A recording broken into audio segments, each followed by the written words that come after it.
What's going on, guys? I'm Steve. Welcome back to the channel. Welcome back to another video. If it's your first time stopping by the channel, hit that subscribe button. Trust me, you won't regret it. You're a returning subscriber as always, guys. Welcome back, and I do appreciate the support. Guys, got to show you a story, man.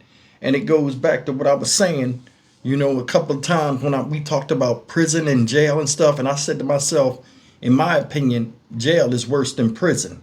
And it's more dangerous. Now, a lot of people go out here and they talk about these prison stories about how people get killed in the most horrific ways. That's true. But I mean, in county jail, people are dying by the dozens, and a lot of times it don't get reported. I found this story and I thought this was interesting as can be. And this is one of the reasons why I talk and I tell a lot of young people out there, jail is not where you want to be. For real, because you never know. It's easy to get into, but hard to come out. And some people don't walk away, no matter how minuscule the sentence is.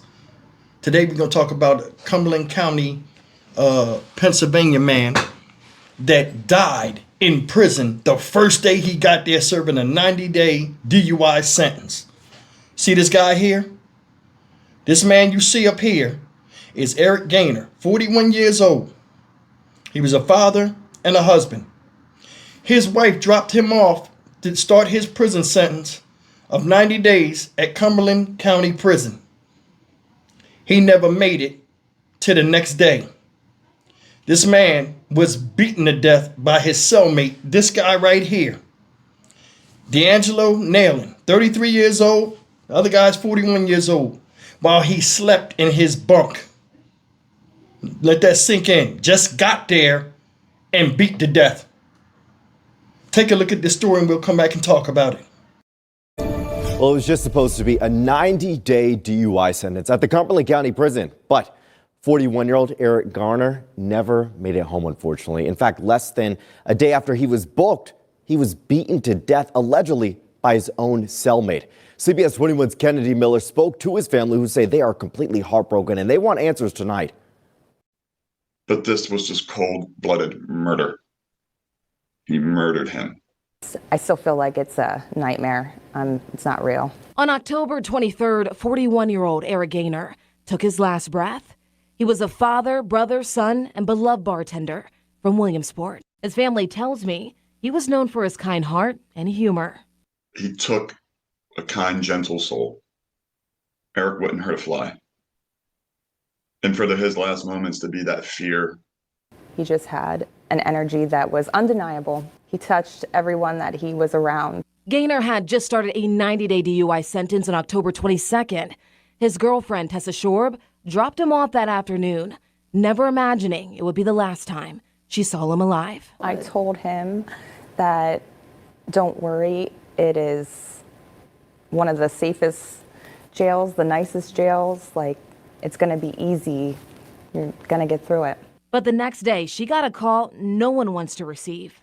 I mean, it wasn't even 24 hours from when I dropped him off at 1:30 to Wednesday when I got the phone call from the warden.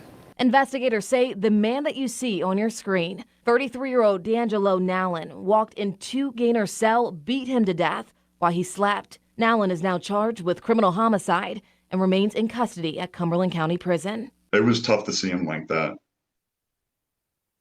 I'm really mad.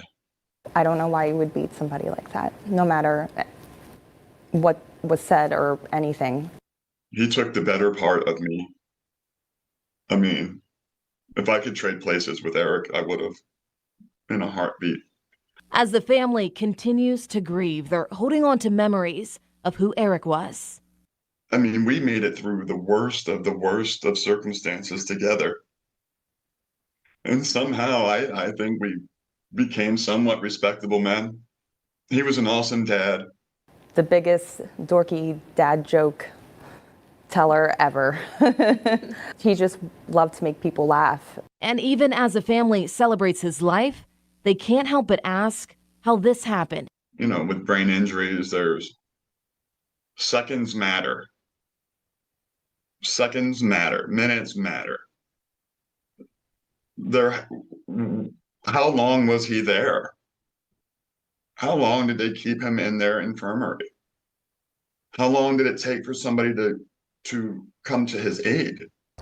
Now, I have reached out to the Cumberland County Prison to get those answers for the Gaynor family, but they say they cannot comment as it is an ongoing investigation. If you would like to help the Gaynor family, they have created a GoFundMe. It can be found on our website at cbs21.com. In Cumberland County, Kennedy Miller, CBS 21 News. So unfortunate what the family has to go through, especially the kids who now don't have their father. So you heard Kennedy mention a GoFundMe. So this is a live look at it right here. You can see that it's raised so far more than $6,500. So if you would like to donate, it's on our website, cbs21.com. Okay.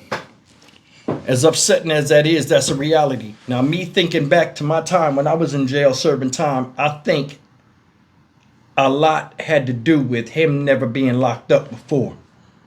See, I'm gonna tell you something. When you're not locked up, you live and you learn. Every prison and jail has their own set of politics. Jail is a precursor to prison. He didn't serve no jail time. He was sentenced in court and they sent him right to prison. He didn't get no time to understand life incarcerated, going through county jail and stuff of what you do and do not do. I'm more than sure the way he carried himself on the street, he came to prison like that, and that's what cost him big. And it's upsetting. Being a civilian out in the street is different than being an inmate incarcerated. It's different politics. You come in there happy and stuff like that and try to kick conversation because you nervous and stuff, it can cost you your life.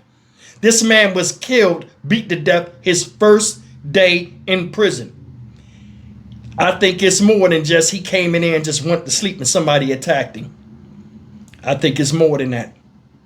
Don't know what was said. You know what I'm saying? But I do honestly believe it's more to this story. And he probably made an innocent mistake, making an offhanded comment or doing something that he thought was innocent, like looking in somebody's cell while he's walking by, or just bumping into something. It can be anything. The smallest stuff in prison will get you killed. And jail.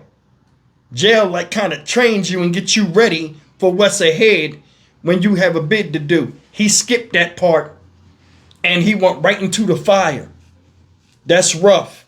And it's upsetting that he lost his life. And prayers and condolences do go out to the family. They don't understand.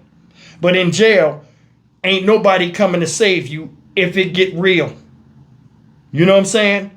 And it's like I've been in situations in prison and jail where I didn't know if I was going to make it out. And I'm as even keel as it come and I mind my business. Don't know what it was. But it's just messed up that this guy had a DWI, got a 90-day sentence, and never even made it to breakfast in the penitentiary. He dead in a day. Wife dropped him off. You'll be okay. So evidently they was talking in the car. He was nervous and rightfully so. She tried to soothe him. And then she get a call. Yeah, he ain't coming home. Ever. Ever. People go to jail for different reasons. And they always think it's going to be to where they're going to do this and they're going to do that and they're going to survive. And a lot of times it's not in your hands. Look at this man right here. This dude, we don't know how much time he got. You know what I'm saying? He might have mistaken him for somebody off the street. Took his aggressions out on him. But I mean, they didn't give it a lot of detail. They just said he was asleep and the guy killed him. But I'm going to tell you something. One of the things you do in jail, I instinctively knew this. You don't go to sleep the first day going into a prison. You know what I'm saying? You don't just go sleep during the daytime and you in a room with somebody you don't know. Said the guy walked in there and just gave it to him while he was asleep. Pearl Harbored him. Upsetting. But I mean, that's what happened when you go to the place where the bad kids go. Where the bad men that used to be bad kids.